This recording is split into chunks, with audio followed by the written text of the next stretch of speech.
Sir आपका क्या पद है भाजपा सरकार में? भाई मैं पहले 2014 से 19 तक भाजपा किसान मोर्चा में प्रदेश सचिव रहा।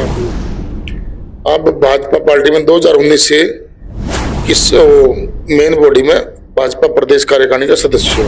भाजपा का यही जो आपका पद है, यही अजीत चहल जी बोल रहे थे इंटरव्यू, क्या कहोगे? नहीं नहीं नहीं नहीं, अजीत चहल जी के पास जो पद है ना, वो है उनके किसान मोर्चा में जो पदाधिकारी होते हैं, उसके अलावा एक कार्यकारिणी भी होती है जिसमें 100 मेंबर होते हैं। वो अजीत चहल जी किसान मोर्चा की प्रदेश कार्यकारिणी का सदस्य है। मैं भाजपा की मेन बॉडी में जो प्रदेश कार्यकारिणी हमारी, मैं मेन बॉडी का सदस्य हूँ, वो मोर्चे का, किसान मोर्चे का। अनुराग डांडा का बयान है कि भाजपा सरकार सबसे झूठी सरकार है। अनुराग डांडा की आधी पार्टी तो जेल में पड़ी है। वो खुद करप्शन के केस में उनके सारे नेता जेल में पड़े हैं। अब वो हमें झूठा बता रहे हैं। मैंने तो अभी थोड़ी देर पहले आपको पॉइंट टू पॉइंट बातें बताई। नमस्कार, स्वागत है आपका। जैसा कि सबको पता है कि चुनावों की घोषणा हो चुकी है और उम्मीदवारों की भी दौड़ धूप दिल्ली में खूब हो रही है। आज हम चर्चा करेंगे प्रदेश कार्यकारिणी सदस्य सुरेश रावी जी से, जो हमारे साथ हैं, और इन्हीं से पूछेंगे वो किस प्रकार से अपनी दावेदारी कर रहे हैं। स्वागत है रवीश। थैंक यू, धन्यवाद जी। आपका व आपके दर्शकों का भी बहुत बहुत धन्यवाद, शुभकामनाएं। तो जैसा कि दौड़ धूप तेज हो गई है, सीएम साहब की भी कलायत में रैली है, किस प्रकार से आपके द्वारा स्वागत किया जाएगा? हमारे द्वारा बड़े ढोल धमाके के साथ, गाजे बाजे के साथ हजारों वर्कर करायत मंडी में जुटेंगे और मेरे द्वारा भी 1000 प्लस की संख्या रहेगी। जो मैंने करीब 80 के लगभग गाड़ियां तो मैंने कर दी हैं बुक, जो विधानसभा से अपने क्रूजर गाड़ियां, बड़ी गाड़ियां हैं, जो लेके आएंगी सभी साथियों को। और बाकी अभी अन्य सभी पार्टी के जो पदाधिकारी हैं, हमारे पन्ना प्रमुख हैं, शक्ति केंद्र हैं, बूथ प्रमुख हैं, सभी साथियों की उनकी भी ड्यूटी लगी हुई है। सभी साथी अपने अपने गाड़ियों के साथ, अपने साथियों के साथ रैली में पहुंचेंगे और रैली को हम धूमधाम से बड़ा सफल बनाएंगे। मुख्यमंत्री जी का बहुत जोरदार स्वागत किया जाएगा। तो एक होड़ लगी है, कोई कह रहा है मैं रैली का आयोजन कर रहा हूं, सबसे ज्यादा मैं वो लेके आऊंगा, तो किस प्रकार देखते हो आप इसको? ऐसे है जी राणा जी, ना तो कोई होड़ होंगी, ना कोई होड़ ही करती। सबको ही पता है कि रैली करने वाला किसमें क्षमता है और कौन कर सके। कई तो आदमी होते हैं थोड़ा वो लिखवा देते हैं, बट उनमें एक्चुअल में ग्राउंड पे कुछ होता नहीं।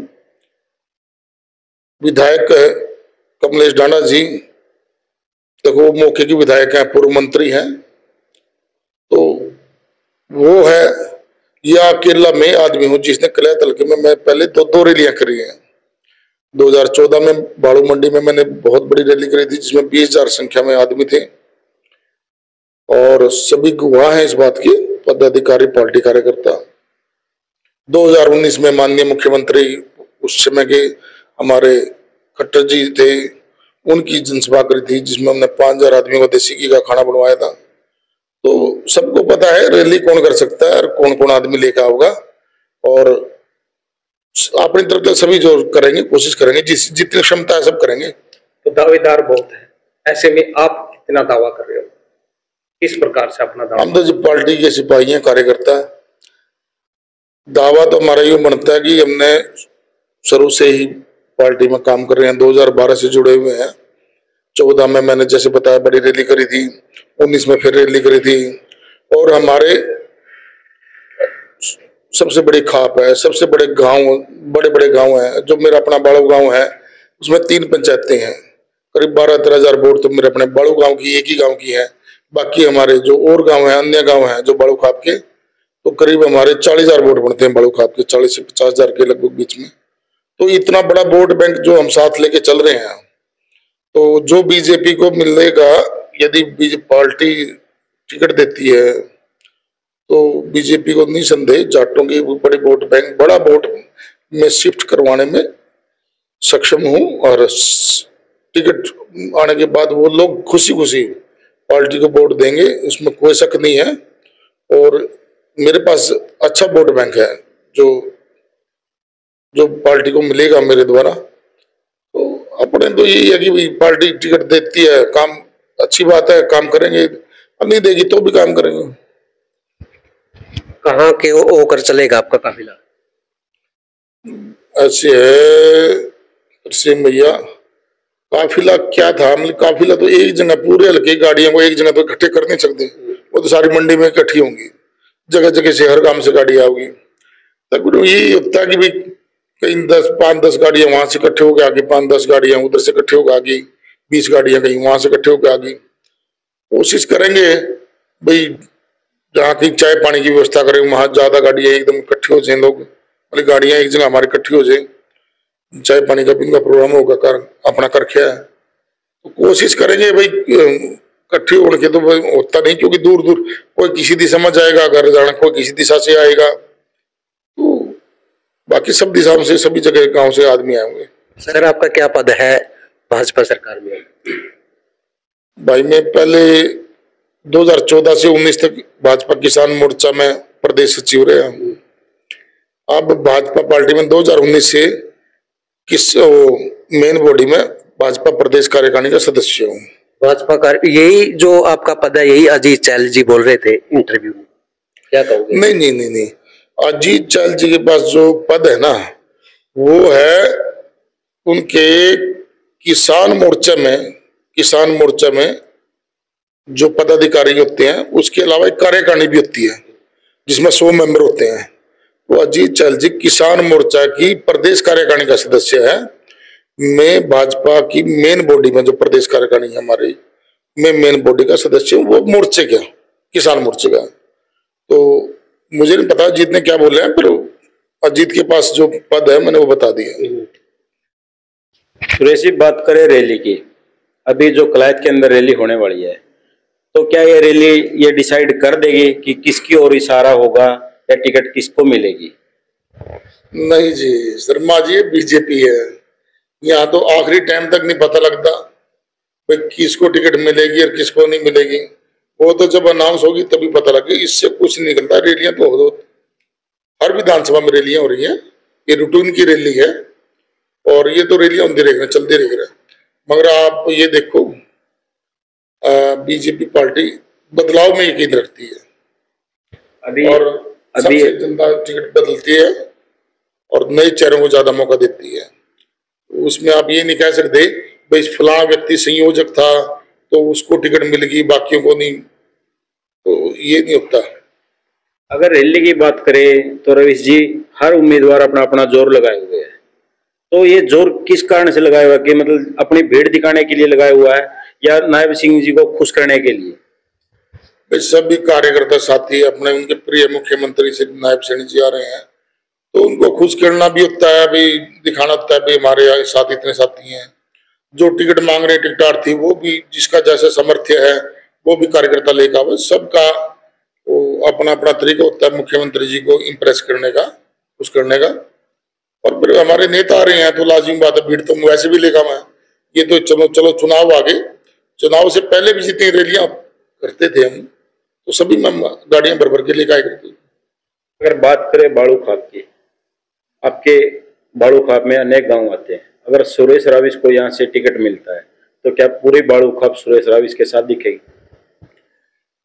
देखो ऐसे है सर, बाड़ू खाप में हमारे बाड़ू खाप के 8 गांव हैं और फिर हमारे साथ अभी जुड़ रहे हैं, जैसे ये भी जुड़ते हैं हमारे साथ, चौसाड़ा जुड़ता है, कसाण जुड़ा है, बड़ी सिकरी जुड़ा है, सुंगरी जुड़ा है, आसपास के गांव हमारे साथ जुड़ते हैं।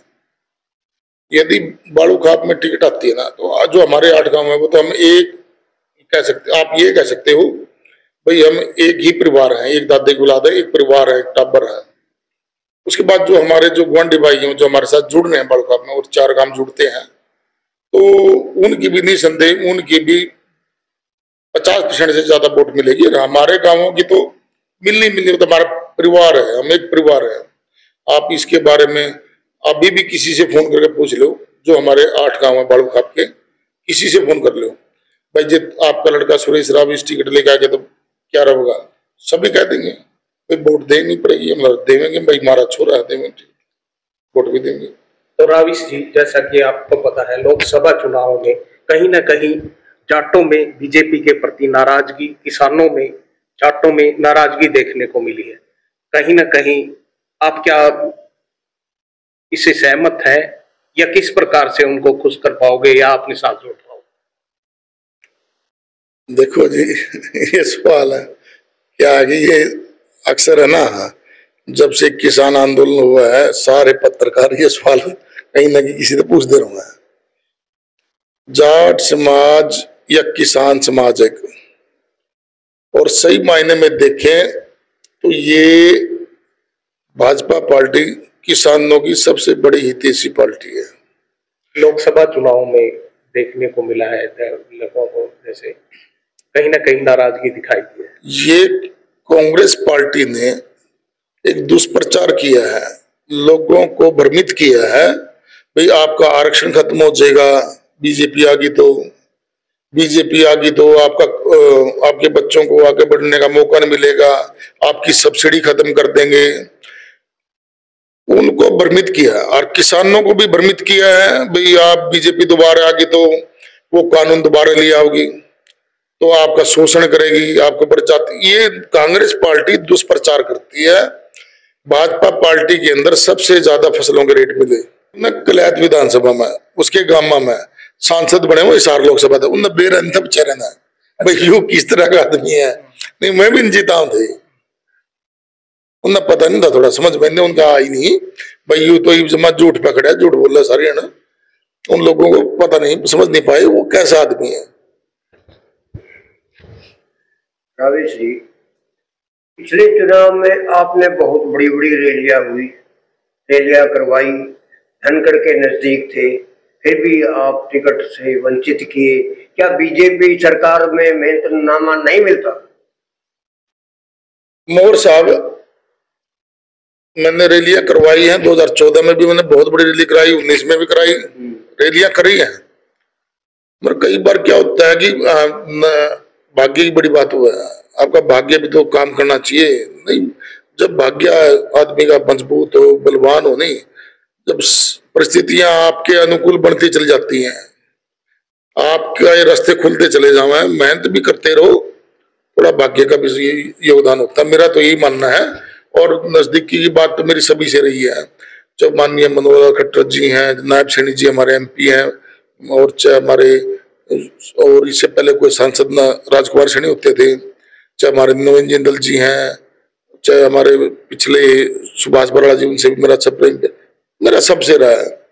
और मैं थोड़ा ये मानता हूँ कि भाग्य भी आपका जब जोर करेगा और आपकी मेहनत मिलेगी, जब दोनों मिलेंगे तभी बात बनती है, खाली मेहनत भी कुछ नहीं होती। अनुराग डांडा का बयान है कि भाजपा सरकार सबसे झूठी सरकार है। अनुराग डांडा की आधी पार्टी तो जेल में पड़ी है, वो खुद करप्शन के केस में उनके सारे नेता जेल में पड़े हैं, अब वो हमें झूठा बता रहे हैं। मैंने तो अभी थोड़ी देर पहले आपको पॉइंट टू पॉइंट बातें बताई हैं, हमने किसानों के लिए क्या किया, किसानों को कौन कौन सी योजनाओं का फायदा दिया, गरीबों के लिए क्या किया, आयुष्मान कार्ड बनवाए हैं जिसे हर गरीब को, छत्ती बिरादरी को फायदा हो रहा है। आज लोग उस आयुष्मान कार्ड की बदौलत अपना इलाज 5-5 लाख का इलाज फ्री करवा रहे हैं। हमने तो काम करे हैं, झूठे कहां से हैं? झूठे तो हुए हैं, झूठे कांग्रेस वाले हैं, आम आदमी पार्टी वाले हैं, बीजेपी पार्टी के तो कार्यकर्ता राष्ट्रवादी हैं, देश प्रेमी है, यहाँ झूठे का कोई काम नहीं है। इतना काम होने के बावजूद भी लोकसभा में कलायत हल्के से बीजेपी की हार हुई है, क्या कहोगे? बीजेपी की हार की वजह उसकी समीक्षा हमारे पार्टी के नेता कर रहे हैं, उसकी समीक्षा हो रही है भी क्या कारण थे, किस कारण से हम यहाँ से लोकसभा में हारे हैं, कोई विधायक की कमी रहेगी या कोई और कमी थी, तो उसकी समीक्षा हो रही है और हो भी गई है। तो आगे ऐसा काम नहीं होगा कि हम यहाँ से हारेंगे। निसंदेह हम यहाँ से अच्छी मार्जिन से, अच्छी वोटों से जीतेंगे। रैली करने जा रहे हो, जनता से क्या अपील करोगे आप? रैली करने जा रहे हैं, जनता से यही भी ज्यादा से ज्यादा संख्या में पहुंचे और माननीय मुख्यमंत्री जी के विचार सुने। जैसा कि आपने वरिष्ठ नेता परेश रावत जी के विचार सुने, आप कितना सहमत हैं, कृपया कमेंट में जरूर बताएं। धन्यवाद। जय हिंद।